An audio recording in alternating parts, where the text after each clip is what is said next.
ที่พึ่งสุดท้ายในยามที่คนอยู่ไกลไม่มีข่าวคราว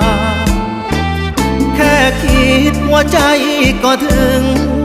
นั่งซึ้งมองฟ้าพื้นเก่าวาดภาพเธอบนเมฆขาวในยามที่เราจากลาลายฝันที่เคยวาดไว้ยิ่งไปยิ่งไกลเหลือเกินยามที่สองเราห่างเหินกลัวลืมสัญญางานหนักอยากพักชั่วคราวหอบใจเงาหน้าลักลอบออกจากเมืองฟ้า